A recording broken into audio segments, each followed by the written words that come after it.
Thank you very much. What a group. What a group. Thank you very much. What a great honor to have you. Thank you. It is a great, great honor to have you in the White House. Thank you very much. They call this, as you know, this is Young Black Leadership, and it's the summit. And to have you here is truly my privilege. And we're going to have a lot of fun. We're going to talk. We're going to meet. But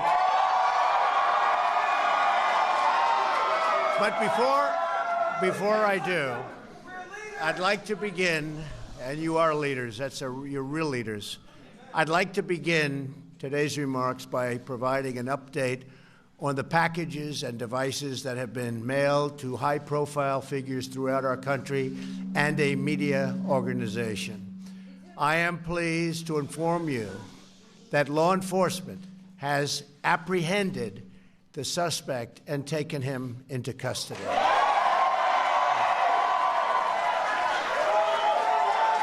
It's an incredible job by law enforcement. We've carried out a far-reaching federal, state, and local investigation to find the person or persons responsible for these events. These terrorizing acts are despicable and have no place in our country. No place. I've instructed authorities to spare no resource or expense in finding those responsible and bringing them to swift and certain justice. And we will prosecute them, him, her, whoever it may be, to the fullest extent of the law. We must never allow political violence to take root in America. Cannot let it happen. And I'm committed to doing everything in my power as president to stop it. And to stop it now.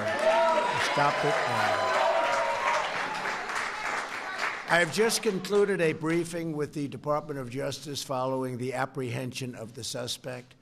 I want to applaud the FBI, Secret Service, the Department of Justice, the U.S. Attorney's Office for the Southern District of New York, the NYPD, and all law enforcement throughout the entire country, incredible partners. These people have worked so hard, and to have done it so quickly, it's looking like it's a needle in a haystack. How do you do this so quickly? They've done an incredible, incredible job, and I want to congratulate them.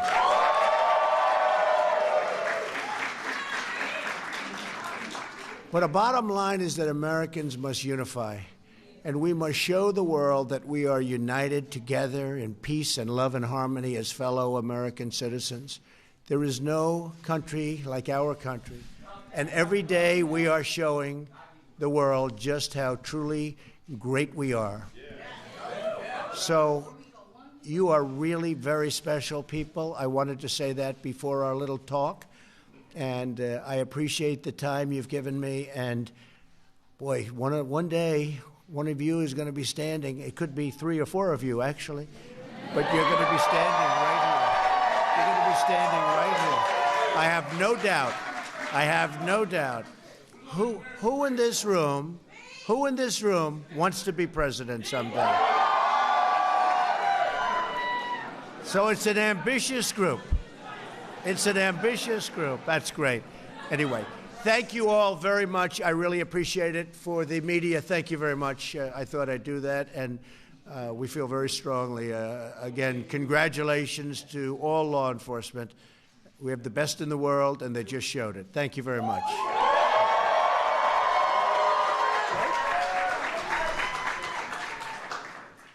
Now to the subject at hand. And it is my great honor to be with so many brilliant, and that's what you are, brilliant, courageous, patriotic, and proud Americans. Seeing all of you here today fills me with an extraordinary confidence in America's future and the great, great future of our country. Each of you is taking part in the Young Black Leadership Summit because you are true leaders on your campuses, in your churches, and in your communities. You are leaders. Leaders of the future. You're leaders of the present also. Remember that. You're leaders of youth. But it's really something to be your age. And where are you standing? In the White House. Not bad. Not bad. Not bad. And each of you is playing a historic role in making America great again for all Americans. We're proudly joined by the Secretary of Housing and Urban Development, Dr. Ben Carson. Where's Ben? Come up here, Ben. This guy was so tough, you know.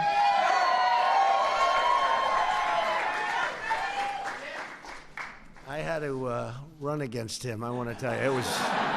He was brutal. He was tough. And he's my friend. He's my friend. It's amazing the way you can respect somebody. You are.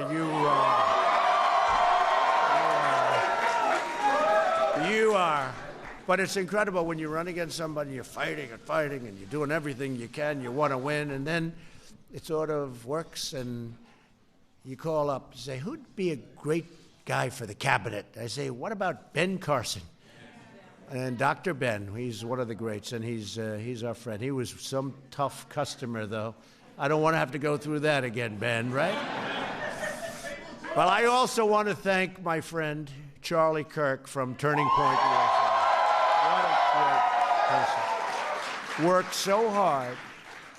And Charlie has done a very special job. You know why? He found somebody who's an incredible person. Candace Owens, an incredible person. In fact, Charlie may go down. His greatest achievement may have been finding Candace Owens. I don't know. That's not bad, Charlie. That's not bad. Anyway, two incredible people. Thank you very much, Candace.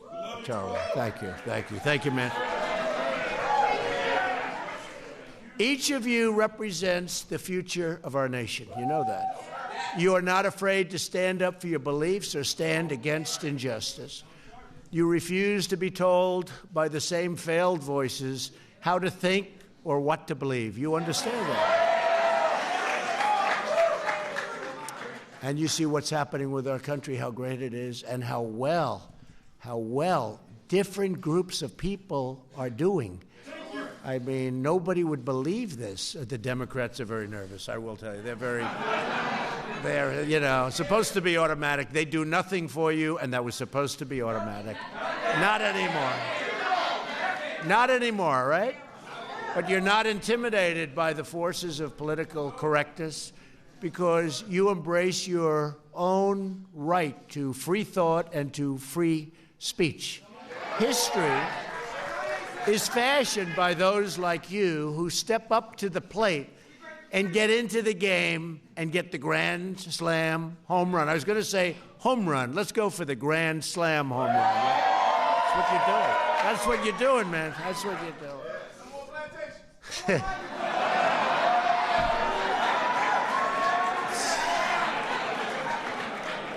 I can live with that. That's. I was never a fan. You know that, right? I don't know. Not everybody's going to understand. I was never a fan. I guess I proved to be right. But you are demanding a better kind of politics in America. Really are. One where those who have the courage to speak are not attacked, but instead really applauded for what you're doing and what you're saying and how you're helping people. For example, we are grateful to Kanye West. How about Kanye? I don't know. And, you know, Kanye was very interesting because we get these poll numbers, and a lot of them are fake polls. I call them fake polls. And one of the pollsters comes, Kanye leaves, and Kanye's really a great guy. He's a little different, do we say? He's a little different. But he's a smart guy and a good guy. And Kanye came up, and he hugged me, and he's wearing the Make America Great Again cap, and he said, this cap, I feel like Superman. But he understands he's really something very, very special and interesting, and I see why people like him. But he came up, and a couple of days go by and the pollsters come in. You know, you're falling asleep. They're giving you the same numbers that they've been for the... Sir, what's happened with the African-American community?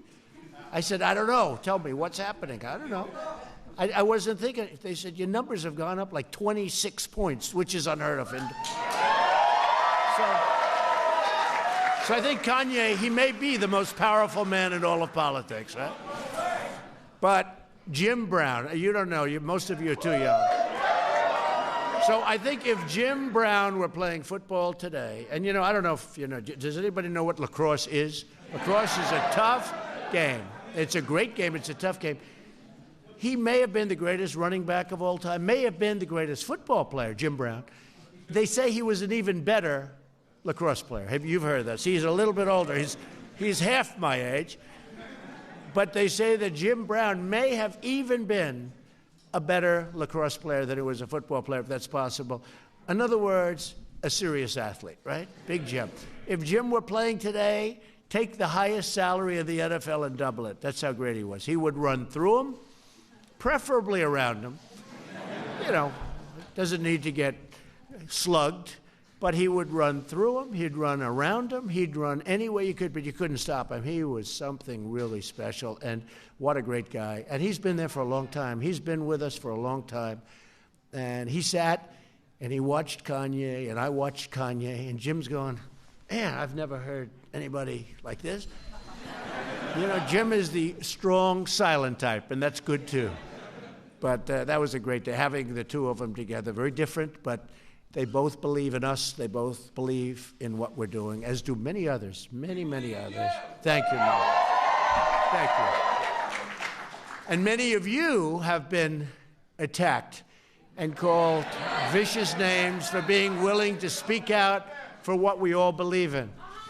The conservative movement, and Candace, you and Charlie and so many, and Ben, by the way, Ben, Dr. Ben has done so much for the movement. People see, they see what's happened. They see what happens to their lives. It's a movement of tolerance and unity and progress. And a lot of people don't understand that, but they're finding it out. They're attacking us because we are speaking the truth, changing people's minds, and proving every day that our policies work and that we are really doing what's right and what's good. And I get attacked also. You get attacked. I get attacked all the time. In fact, I'm just thinking, come to think of it, who gets attacked more than me? Ben, does anybody get attacked? I get attacked. I get attacked. I think maybe more. Maybe more than anybody. I don't know. I can do the greatest thing for our country, and on the networks and on different things, it will show bad. They will take it back. He gets fake news.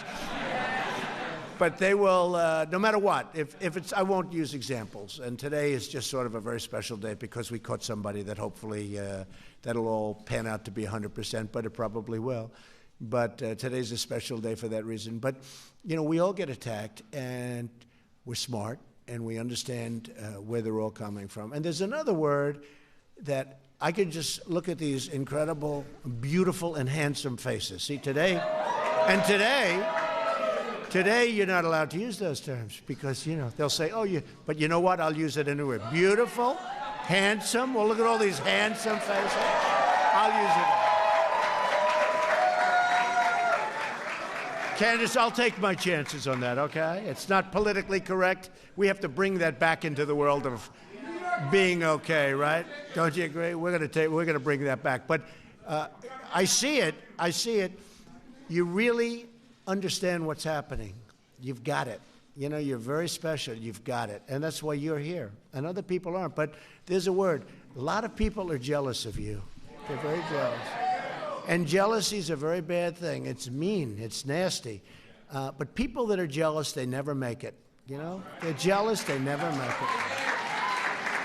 They'll be looking at you in 20 years, and you'll be at this plateau that they just will be so angry, and it's just... But remember, there's a word called jealous, and you have a lot of people that are very jealous of you and how far you've come and how quickly you've come. So I just want, it's an unfortunate thing, probably will be with us for a while, but That's a word that we have to understand because it's used against us very much. The word jealousy. The worst tendency in our politics is to tell people what they should believe based on their race or religion or color or creed. Right? Such a setback. We reject the politics of division, and we embrace the unity of being American. Really great. We are one people, one family, and we are one nation saluting one great American flag. And by the way Jim Brown talked about the flag the other day was great. I said, I hope we have that because it was beautiful. What he was saying was just incredible. As well as I've heard anybody say it, I've heard everybody talking different views, different everything about the kneeling or the not kneeling. Jim Brown, the greatest of them all, Jim Brown talked about the American flag, and we have it, and it was incredible. And these folks have it, and I wish they'd put it on because it was incredible. Our agenda of America First belongs to every citizen, and we will put America first. You know, we haven't been doing that, and we've been taking care of countries that don't even vote for us at the United Nations. You know, we give tremendous amounts of aid to countries that don't need it. We take care of military protection for countries that are rich. By the way, they're starting to pay up. If you folks don't mind, they're starting to pay up. Beautiful. So, and then they don't take care of us. They don't even vote for us. We had a case with Israel where we needed some help, and we had like 2 votes. And then I said, you know, all these countries, we give billions and billions and billions of dollars in aid. And I just made a statement. I said, I want you to know that we are watching you, and we are watching you vote today on Israel. And we don't like what we're seeing. We've backed you, and we need this vote. And because Israel has been a great ally, we've done a lot for them, but they've done a lot for us. And in the Middle East, it's nice to have somebody that you can rely on. And so what happens is we end up getting 68 votes. So we went from 2 to 68 because we said, aid, you're not going to get it, or maybe you're not going to get it, or we're watching. You have to watch. And amazing how that changes the vote. Isn't it amazing? But whether you're African American or Hispanic American or any American, really any American at all, you have the right to live in a country that puts your needs first. So we're so thankful. Because people said, I heard this one a couple of weeks ago. I said, give me a break. They said, America first. That could be racist. I said, racist? Racist. Why is that racist? Here we are. I think does everybody in this room agree? You're living in America. America first, right? We're here. Racist.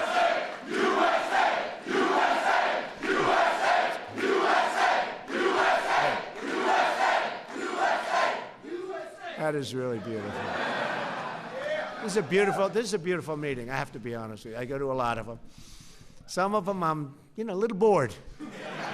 I do my thing. I say my words. I say bye, everybody. And I go and I say, it's all right. But this is to me, this is a very exciting place. Every citizen benefits from tax cuts, regulation cuts, and millions more of great-paying jobs. Look at jobs. Every citizen benefits from lower crime, safer communities, and school choice. Every citizen benefits from reducing the price of prescription drugs, which we did yesterday, got very little coverage. I was told by a very prominent, congressman, I must say, a few of them, one was a Democrat, very strong, said the reduction of drug prices is more important than health care. And we're doing great on health care, but I've always wanted, it's been really a thing, and we set it up so it's so good, and we had a big, big announcement yesterday, and we are reducing drug prices tremendously. And it didn't get the kind of coverage it should have because it was a big thing. But, they also were competing with this story that took place that now our law enforcement's done such a good job, so maybe that can start to disappear rapidly because we don't like those stories. but we're going to be reducing the prices of drugs and lowering the cost of health care very, very significantly. You're seeing that, and a lot of people are seeing it already. So it's a big thing. Thank you. Every citizen benefits when we stop foreign countries from cheating our workers. That's what they've been doing, you know. They're called globalists. They like the globe. I like the globe, too. I like the globe, too, but we have to take care of our people. We have to. Globalists. Come on.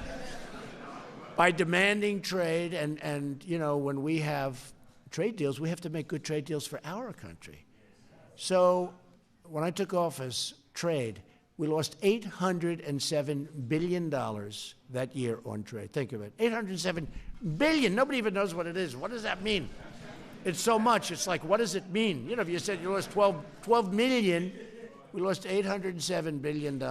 We want our trade with other countries to be fair and reciprocal. The reciprocal is very important because we have other countries charging us tariffs of 100% and more, and we don't charge them anything. And now we're charging them, folks. Now we're charging. It's going to be, you're seeing a big difference. And every citizen benefits when we have a strong, beautiful border.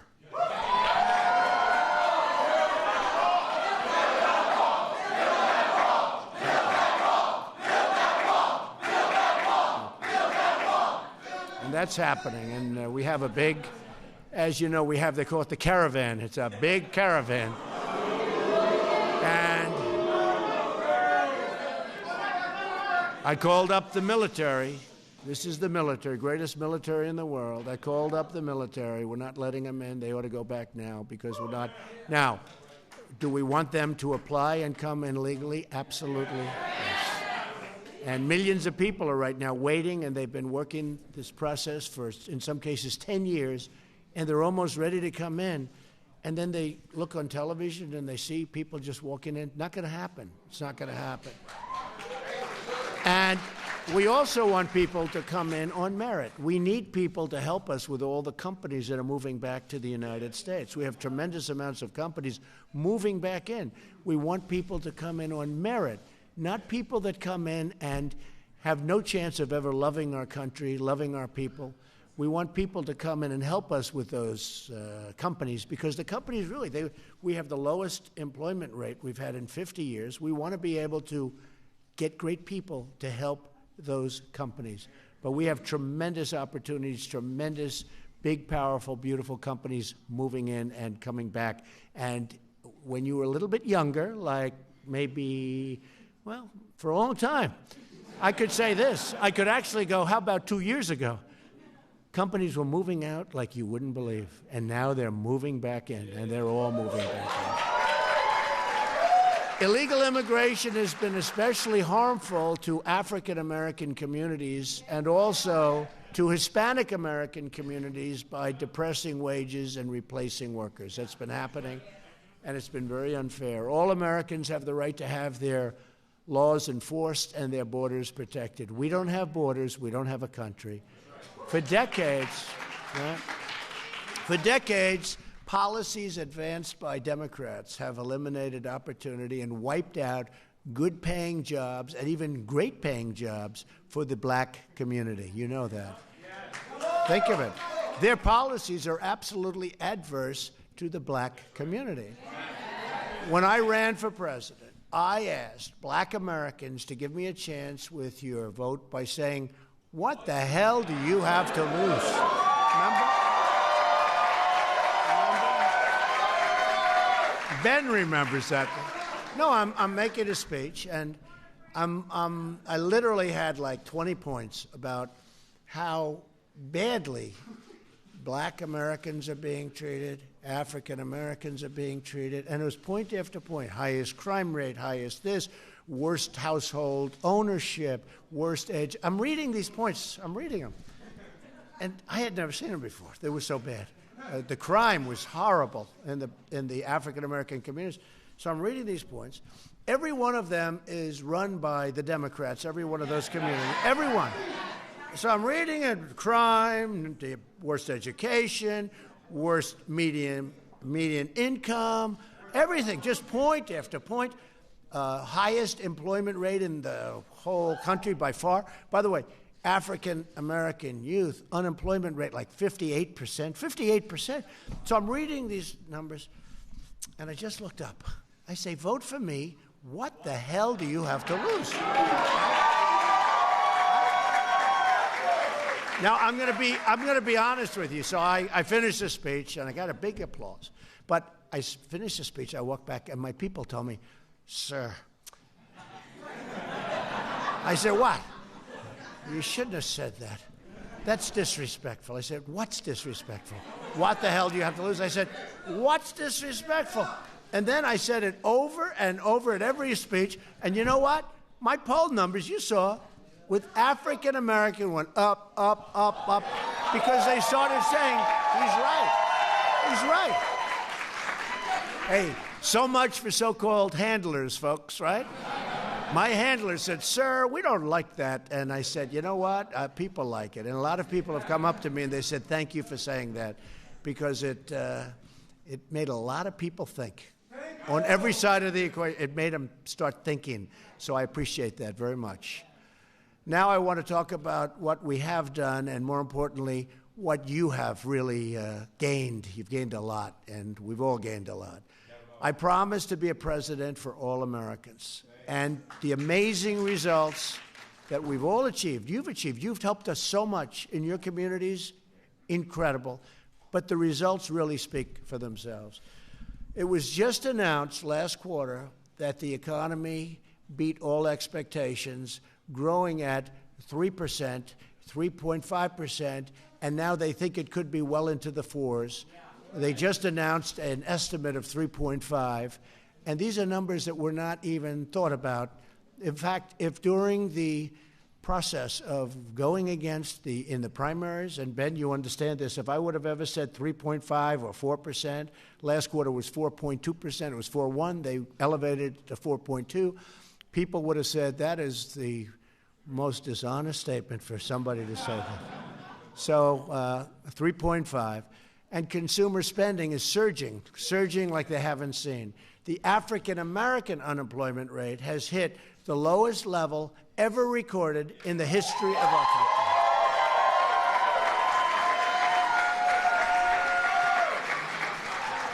And that took a big, beautiful, I mean, the change has been so incredible just in the 2 years. But think of that, that's in history, That's a tough soundbite for my opponent when we run, whoever that opponent's going to be. By the way, African-American unemployment is lowest in history. I don't know how you beat that soundbite. And we're going to do better and better and better. But now we'll just make it better and better. I vote Democrat again. You're right. The unemployment rate for African-American women has also reached the lowest number ever recorded. Congratulations. African-American youth unemployment, which was really in terrible shape, those numbers, is the lowest level ever recorded, history. The African-American poverty rate is now at its lowest level in history. So the poverty rate is at the lowest level. I think this is awfully tough for the Democrats to debate. Let's say we're debating, and I throw a couple of these numbers. How do they get us, right? How do they get us? Candace, this is a tough number to beat, right? Businesses owned by African-American and Hispanic women are growing at a faster rate than any other kind of business or business-type ownership. Think of that. African-American women, entrepreneurs. That's fantastic. That's a great number right there. Think of it, growing faster than any other business or business group. But it's called winning, right? Winning, yes, I got it. But we still have a lot to do. The Democrats' policies, and you notice I never say the Democratic, party. You know, the word is Democrat. But when you say Democratic, it's much nicer sounding, right? They should change their name, actually, but I'm not going to tell them that. I don't want to see all those cameras. I don't want to tell them that. But they say the Democratic Party. It's not that. It's called the Democrat Party. Doesn't sound good, right? I hate it. I hate to say it. You know, you're making a speech, and then you say the Democrat Party, and a lot of people say, oh, it should be the Democrat, because it sounds so much better. They should actually change the name. I'm giving them free advice. Change the name, because we'll still beat them. Their policies are no good, so it doesn't matter. Right? But Democrat policies have led to unsafe communities, failing schools, over-incarceration, which is a big thing that Jared Kushner is working on. There's Jared. Look at Jared. Hi,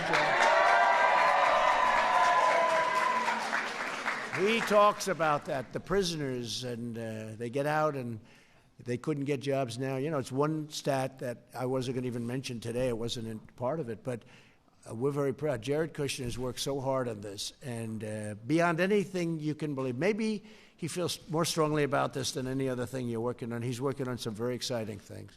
But now, for the first time ever, think of this, prisoners, because the economy is so strong, for the first time, prisoners are getting jobs.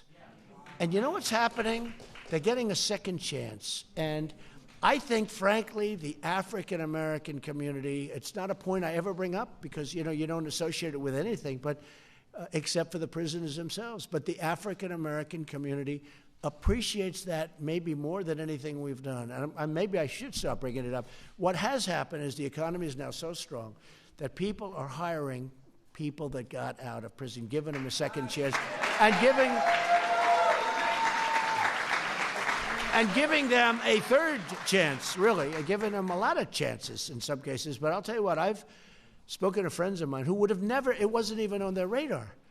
And now they're hiring people getting out of prison. And one of my friends said, you wouldn't believe it. They're like incredible.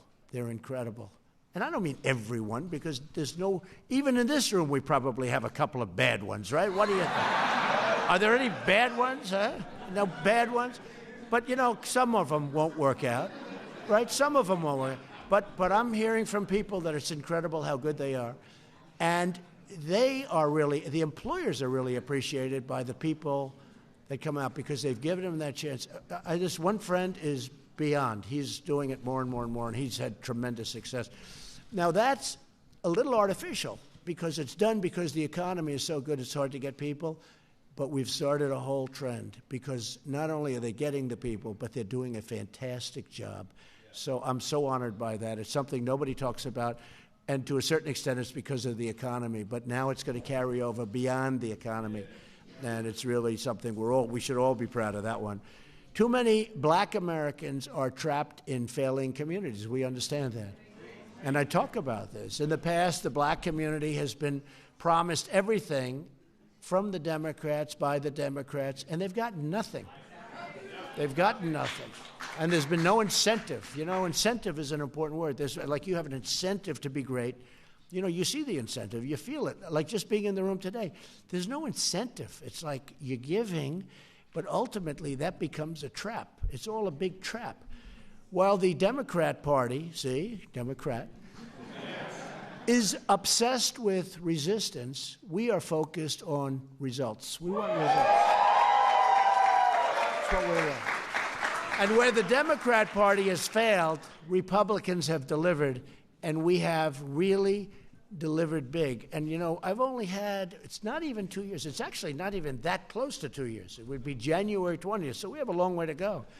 And I can say, and I say it all the time, and I have to be careful because they'll always correct me if I'm slightly wrong, but no other president, no other administration has done in its first 2 years anything near what we've done with regulations, with the big tax cuts, with choice for our veterans, with what we said about prisoners and coming out. I mean, you know, hundreds of things. We've done so many things. And the economy, of course. And remember one thing, because I always consider him to be a true great, and people never give us credit for this. Abraham Lincoln was a Republican, right? Right? I was having arguments with people. We were talking about what the Republicans were doing, and I don't know. I wasn't probably on my game, and I wasn't doing so well, and I just blurted out. And I said it's strong. I said, but Abraham Lincoln was a Republican, and I won the argument. I just said that. Abraham, Honest Abe. I wonder if he was really that honest, but you know what? Let's assume Honest Abe was Honest Abe. But he was a Republican. Your leadership helps our entire country see that the Republican Party is growing, and it's true. It's becoming a vibrant party because of you, and youth all over, but because of you. And it's growing like never before. It's a party of opportunity. It's a party for all Americans, regardless of race or religion or gender. And we're fighting for the right of every American child to grow up in a safe community. So important. You know, sometimes you'll say, we want strong action, we want safety. And they'll say, well, is that a racial comment? Is that a racist comment? You know, we want safety. We don't want people hurt when they go and buy bread. And I've been with too many people. They've lost their sons, they've lost their daughters to just bad policy. And they're devastated, And then they go out and they vote for Democrats, and it just doesn't make sense. Never made sense to me. So, and I think the people in this room probably understand it even better than I understand it. Never made sense. But you have the right to attend great schools and to graduate with access to a rewarding job and a lifelong career. You want to, like I think this room, 95% of this room probably gets up in the morning and you can't even sleep. You're excited by life. I'm excited. I am. You're excited, right? You're excited. But and it's true. You want to, and you want that. You want to run to your job if you like your job. By the way, if you don't like your job, if you don't like where you get something else. The nice thing is, see, now you have the choice. Before, people had to hold on to their job because it was not the same. Now you can really go look at 7 jobs, 10 jobs. You pick the one, and if you don't like it, you go to another one. But now you really do, because there's nothing like wanting to go to the job, and you'll do better because you like it. Each of you here today are very special people. Through your voice, your engagement, and your activism can help make the future of this country even better. Even better. As great as it is, as great as it's becoming, we've made such progress over the last 2 years. You're going to make it much better. You're doing something very important. You're really at the forefront of something unbelievably important, and you know what I mean. It's historic. It is historic. It really is. It's historic what you're doing, and that goes for you two. And Ben, I don't know, you're from a different age, Ben. Hey, Ben's been at the forefront, though, when you think. He was a great doctor, great doctor. I've had friends that had difficulty, and they called me and they said, and I sent them to Ben, they said, even though he's now judge of housing, and he figured it out quick, I said, do you know much about housing? He said, not that much. I said, yeah, but you're as smart a guy as there is. You'll figure it out. He's all figured it out. You figured it out, Ben, huh? But he was a great brain surgeon, and I've actually sent people to, just for reference, like they have a problem, and you have given them great advice. He sent them to the right people, just as a thing to do, people that were in big trouble. Ben Carson is a special person. So you are all the future of this nation, I have to say that, and there's nothing you cannot do. There's nothing you cannot do. And you're not alone. You're giving courage to others. You're opening up their minds. And to start fighting, you're really fighting for real change. This is real change, and you're not even fighting for it. You're doing it it's like you're just doing it. We don't even have to fight for it. Once you're on the right path, you don't have to fight for it. You're just doing it. It's just happening. And it's happening, again, because you love what you're doing. You see it. You have well, thank you. And you have a clear, and I love you too. But you have a clear vision. It's a clear vision. When you do that, you don't even have to fight. But if you meet every day with optimism, I say it all the time, if you confront every obstacle with determination, never quit. Do we have any quitters in this room? Anybody quit? Not one hand. You're raising your head. You don't look like a quitter. This is waving to me, not... Thank you. If you face every challenge with confidence and pride, really like Candace has done. I mean, I saw Candace originally with Kanye again. This Kanye is something, right? But just unrelated. And I said, who is that? Right? But you. And here we are. Look how she's like a rocket ship, right? Boom. Then there's really no goal you cannot achieve and no dream beyond your reach. Nothing. And you will. There will be people in this audience, I really believe that will be standing here someday. So do what you love. Look out for your neighbors, care for your fellow citizens, and always keep the courage of your convictions. And you've got that courage. Never, ever stop fighting.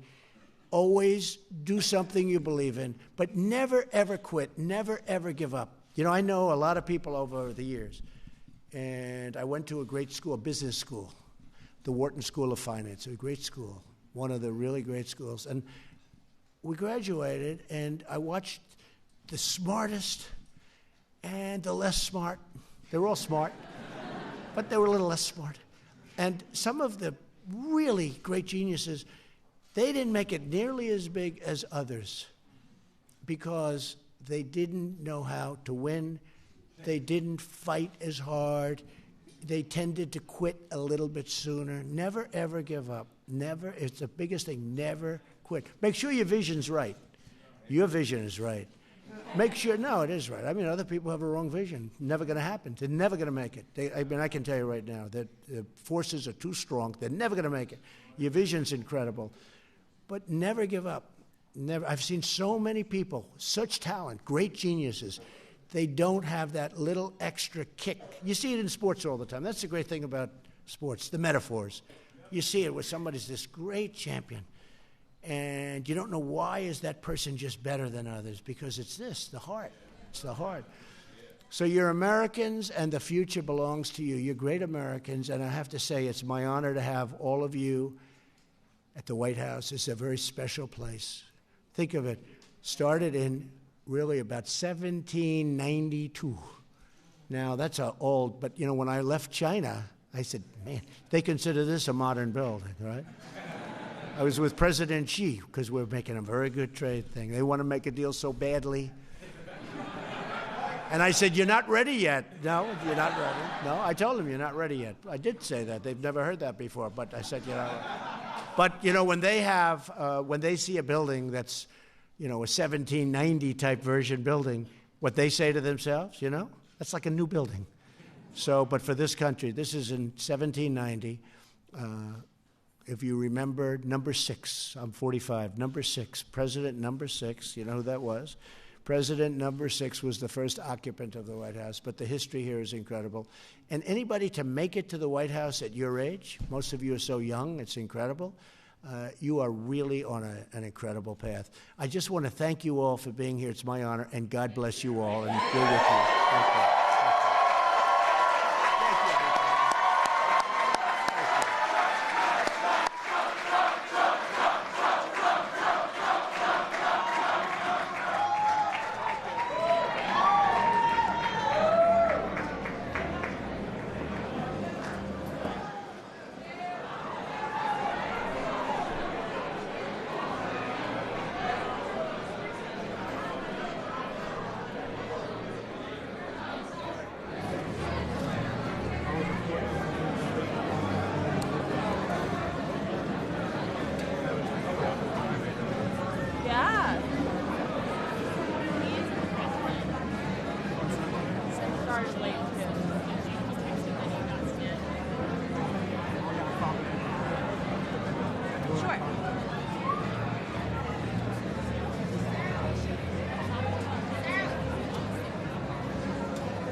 Squeeze by you.